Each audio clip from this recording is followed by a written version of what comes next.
So, hello, ladies and gentlemen. Uh, so, I wanted to set the record straight on some things. Now, one thing you need to realize about ride sharing is that there is no promotion in this business. Okay? It's not like after 5 years or 6 years you're supposed to be promoted to something. Do you understand? There's nothing like that. Although, like on the Uber app, they give you that feeling wherein after you've completed 100 trips with very little cancellation rate, you're able to graduate to something else.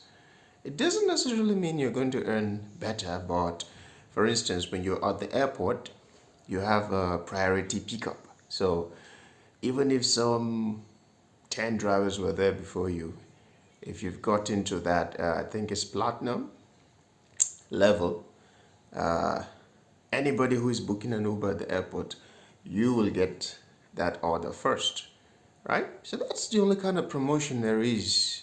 At least that's the best I've seen. The whole business. There's no promotion. What this business really is capital creation based. You know, basically it means that you can always create capital from a business. If you need money right now, tomorrow for something, you can always create it from the business. But the business has no promotion. It's unlike a government job wherein, or even a private job, wherein after a while, you're expected to grow. And as you grow, your salary or your salary package also grow. So if you are able to use that information, okay, to kind of fund your other things, since this will create the capital for you. Let's say for instance you're into forex maybe, or you're also into betting, or you have a business, or you just have something that requires money, that requires capital to grow. Maybe you're trying to grow your Instagram channel or your TikTok channel. This is where you get that capital from, right? So you just need to understand this so that you don't think that, oh, because I am just starting, it's only going to, maybe it's going to change or something. No, you're only going to come to understand the business better, know how to earn better. But not much is going to change unless you have a very good lucky day. Then yeah, things will be good for you, but you can't always count on a lucky day. That's what I'm trying to say. So if you have like a particular earning stream, then it's probably going to continue for the longest time too. So here's what I want to talk about. I still have a bone to pick with Bolt. For the love of God, I don't know what is wrong with that company. First of all, explain to me, Bolt, why it is that you want to penalize a person for not going on a trip. I thought the whole sense of the business is, you go when you want and you work when you want, and things like that. The Uber app understands this, right? Wherein if you cancel a trip, there is no penalty. Nobody's trying to suspend you. Nobody's trying to get you out of the business. It doesn't make any sense. If you reject 2 trips consecutively on the Uber app, they simply log you off automatically, right? And then you can log back on again and still look out for trips. But they don't penalize you for it. When they penalize you is after you accept the trip and then you go ahead and cancel, right? Now that they penalize you for, like I think they call it cancellation rate or something. It drops, right? It increases, sorry. The lower it is, the better it is for you to get into the next level, because they have all this gold, platinum, stars, and they come with some benefit as well. So that's the only thing you can find on the Uber app. But the Bolt app, when you cancel trips, you get penalized. When you don't accept trips, you get penalized. What the hell is that? It doesn't make any sense. By the way, let me give you these tips. If you want to make the most out of the boat business, God knows, boat, Uber, and anyone to be precise,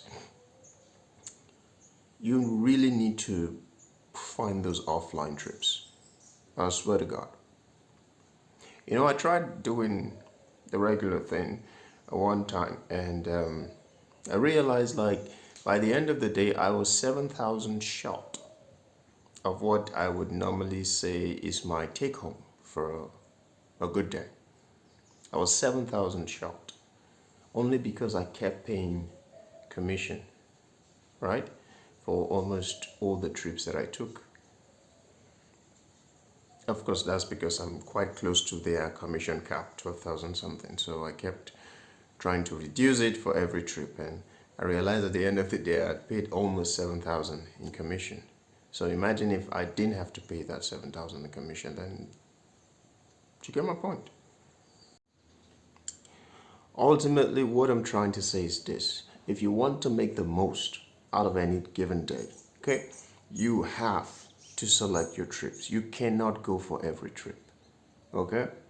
If somebody wants to go to, I don't even know what kind of instances to give, because sometimes there is no ultimate rule for this sort of thing. But personally, I would always go for the long trips. Like the calculation I had given one of my previous videos, for every kilometer, at least in Nigeria, boat pays you 100 naira. Okay, so if something is, say, 20 kilometer, you can expect 2,000 from that trip, plus a base fare of 700. So that trip will be like 2,700. Okay, but when that trip is above 30 kilometers, it is regarded as a long trip. So the base fare is much more than 700. So that is why long trips, for me, makes absolute perfect sense. Okay, I prefer you give me a trip from, like,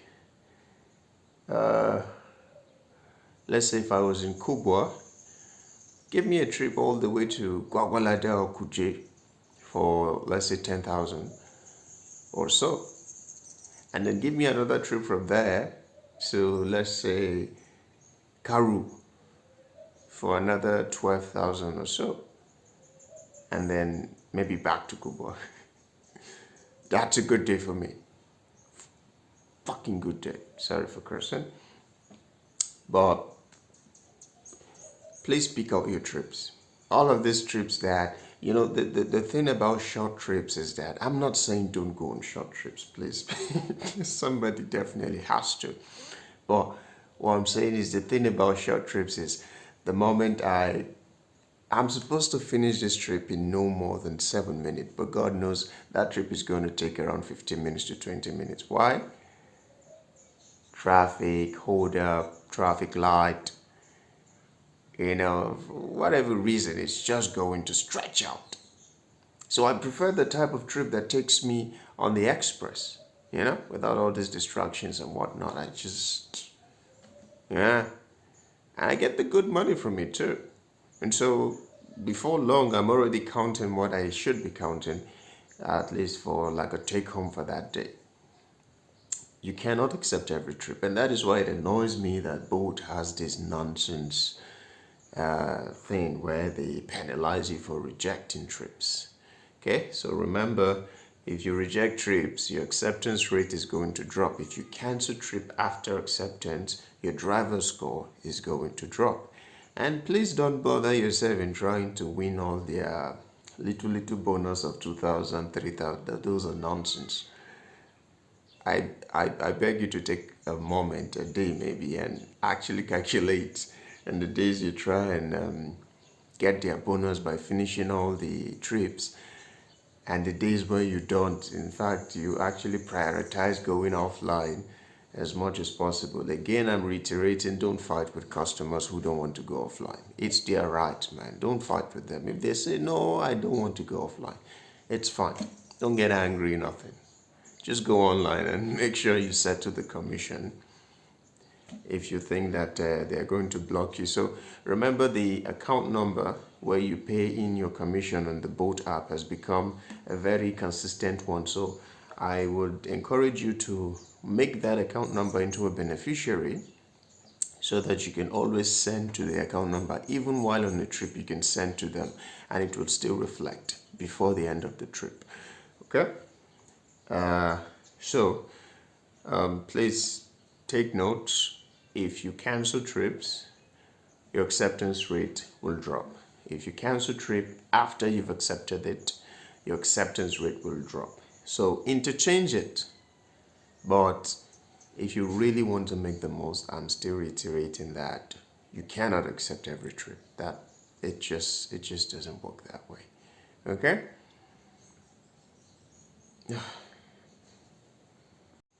One last thing. So if the cancellation of the driver's code thing on the boat app is seeming like a problem for you, wherein you're not able to keep up, simply join the Uber app. Simply join the Uber app. They would not suspend you for having low driver score or something. They don't have that. They don't have that. And God knows, in Nigeria, Abuja to be precise, you're still going to break even. You're still going to make just as much as when you're on board, because there's so many customers on the Uber app just as well as there are on the boat app. Okay? So yeah, that's what I have for you today. Bye bye.